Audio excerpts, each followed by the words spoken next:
भगवान और ईश्वर के अर्थ से भ्रमित है अपना समाज। लोग इस बुद्धिज्म के इस शब्दों को पौराणिक शक्ति, अलौकिक शक्ति से जोड़कर देखने लगे, वरना इन शब्दों का मतलब प्राचीन काल में, पूर्व में कुछ और था। आइए जानते हैं ईश्वर और भगवान का अर्थ क्या होता है और यह किस लिए पूर्व में यूज होता था। वीडियो अंत तक जरूर देखिएगा। अगर वीडियो आप बीच में छोड़ेंगे तो जाहिर सी बात है कि आपको पूरा मैटर समझ में नहीं आएगा और आप भी भ्रमित होकर पाखंडियों के जाल में फंस जाएंगे। तो वीडियो अंत तक पूरा देखिएगा। सही बात है कि भगवान शब्द का अर्थ पूर्व में भारत की सम्यक संस्कृति में भगवा शब्द के अर्थ का विरूपण है। जिस प्रकार अपने अंदर के समग्र विकारों की भग्न करने वाले व्यक्ति को भगवान कहा जाता है, जिस प्रकार अपने अंदर के समग्र विकारों की भग्न करने वाले व्यक्ति को भगवान कहा जाता है, उसी प्रकार से ईश्वर शब्द का अर्थ भी विरूपित हो गया है। भगवान जिस प्रकार से विरूपित हुआ, उसी प्रकार से ईश्वर शब्द भी विरूपित हो गया। आज जैसे ही भगवान शब्द का प्रयोग कोई करता है तो लोग वहां अलौकिक या अदृश्य शक्ति का मौजूदगी समझने लगते हैं। ऐसा भूल कर देते हैं कि यह शब्द जैसे ही मुंह से निकलेगा वह समझ जाएंगे कि यह किसी अलौकिक शक्ति के लिए बात हो रही है।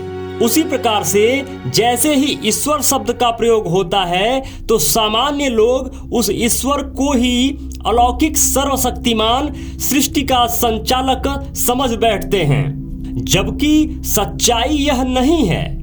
यह सिर्फ प्रचलित मान्यता है, जो बचपन से देखने को मिल रहा है उसका प्रभाव मात्र है।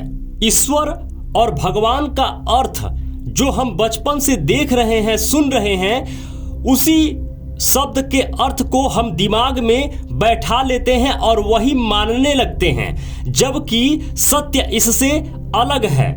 जैसे पूर्व के भारत में मानव जीवन की अवस्थाओं पर खोज करने वाले को ईसी कहा जाता था। यह ईसी शब्द पाली भाषा और ब्राह्मी लिपि का है। आगे जब पाली भाषा का संस्करण हुआ तो इसी पूर्व के भारत में मानव जीवन की आवश्यकताओं पर खोज करने वाले को ईसी कहा जाता था। प्राचीन काल से जब पाली प्राकृत सबसे स्टार्ट से थी, सबसे शुरू से थी, तो उस टाइम पे जो मानव जीवन की खोज करते थे उनको ईसी कहा जाता था। ईसी, यह ईसी शब्द पाली भाषा और ब्राह्मी लिपि का है। यह बात कंफर्म कर लीजिए, यह ईसी शब्द पाली भाषा और ब्राह्मी लिपि का है। आगे जब पाली भाषा का संस्कार हुआ तो इसी शब्द ऋषि शब्द में संस्कारित हो गया। ब्राह्मी लिपि की वर्णमाला में री नहीं होने की वजह से ऋषि को ईसी कहा जाता था। दूसरा मुख्य बात यह है कि पाली भाषा में हर श्रेष्ठ या मुख्य व्यक्ति को संबोधित करते समय उसके सम्मान हेतु प्रयुक्त शब्द में वर का प्रयोग किया जाता था। आगे बढ़ने से पहले मैं आपको मेरे मित्रों एक सूचना दे दूं कि हमारी टीम को संचालित करने के लिए डोनेशन की आवश्यकता होती है, तो स्क्रीन पर स्कैनर लगा हुआ है, स्कैन करके हमें डोनेशन जरूर करें, जिससे हमारी टीम स्वतंत्र रूप से और सही तरीके से इस कार्य को, इस जन जागरूकता के कार्य को बुद्धमय भारत के लिए लगातार निरंतर यह कार्य करती रहे। इसके लिए स्क्रीन पर स्कैनर लगा हुआ है, स्कैन करके हमें डोनेशन जरूर करें। दूसरी मुख्य बात यह है कि पाली भाषा में हर श्रेष्ठ या मुख्य व्यक्ति को संबोधित करते समय उनके सम्मान हेतु प्रयुक्त शब्द में वर का प्रयोग किया जाता था। क्लियर है? जैसा कि मैं कहना चाह रहा हूं कि प्राचीन काल में जो भी सम्मानित व्यक्ति होते थे, उनको सम्मान देने के लिए उनके नाम में वर का प्रयोग होता था। जैसे उदाहरण के तौर पे मैं बताता हूँ, जिस वर का अर्थ श्रेष्ठ होता था, अभी वर का अर्थ कुछ और होता है जो आप समझते हैं, जो अभी सामान्य तरीके से लोग जानते हैं। लेकिन पूर्व में, प्राचीन काल में जब पाली प्राकृत थी भारत की धरती पर, तब वर का अर्थ सम्मान के लिए यह शब्द यूज किया जाता था। जैसे मान्यवर, पूज्यवर, गुरुवर, श्रीवर इत्यादि। इसी वजह से जीवनोपयोगी कार्यों पर शोध करने वाले वैज्ञानिकों को भी इसी वर कहा जाता था। यह बात कंफर्म तरीके से आपको समझना चाहिए कि इसी वजह से जीवनोपयोगी कार्यों पर शोध करने वाले वैज्ञानिकों को इसी वर कहा जाता था, उनके सम्मान में। इसका अर्थ ये हुआ कि उस समय पे जो विशेष खोजकर्ता होते थे, जैसे उन्हें वैज्ञानिक कह सकते हैं, जो जीवनोपयोगी कार्यों पर शोध करते थे, मतलब जो जीवन जीने के लिए, हमारे जीवन को सुगम बनाने के लिए वह आविष्कार करते थे, उनको कहा जाता था इसी। और इसी शब्द को और सम्मान देने के लिए इसी का जो मतलब हुआ, इसका जो शाब्दिक अर्थ हुआ वो ये है कि जीवनोपयोगी कार्यों पर शोध करने वाले वो वैज्ञानिक, जिसको इसी कहा जाता है, और वर उनके सम्मान में लगाया जाने लगा, तो उनका नाम बन गया इसी वर। लेकिन पाली भाषा का जब संस्कार हुआ और इसके अर्थ का विरूपण हुआ, तो पूर्व के वैज्ञानिक को संबोधन करने वाला इसी वर का संस्कार ईश्वर हो गया। बात समझ में आई आपको?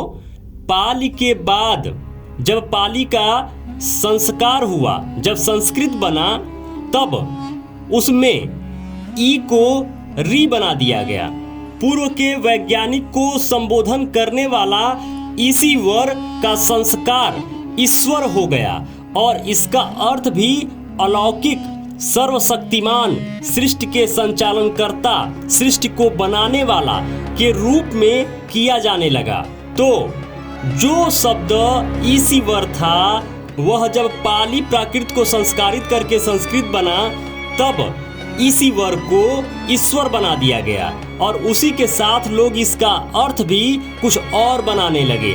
जैसा कि पाखंडियों ने बताया कि यह ईश्वर है, ईश्वर को कन्वर्ट करके जब ये ईश्वर बोलने लगे, तो उसी ईश्वर को वह अलौकिक शक्ति, वह सर्वशक्तिमान शक्ति के रूप में संबोधित किया जाने लगा। तो यह बात आप बहुत ही क्लियर तरीके से समझ गए होंगे कि इस ईश्वर का मतलब सर्वशक्तिमान और वह अलौकिक शक्ति नहीं होती है, बल्कि ईश्वर जो अभी पहले ईश्वर था, अब ईश्वर है, उसका अर्थ जो होता है वो ये है कि जीवन उपयोगी कार्यों का जो शोध करता है, वह वैज्ञानिक जो नई नई चीज़ों को उत्पन्न करता है, उसको ईश्वर कहते हैं। पहले ईश्वर कहते थे, अब ईश्वर कहते हैं। और जिस प्रकार अपने अंदर के समग्र विकारों की भग्न करने वाले व्यक्ति को भगवान कहा जाता था, उसी प्रकार से ईश्वर शब्द का अर्थ भी विरूपित हो गया।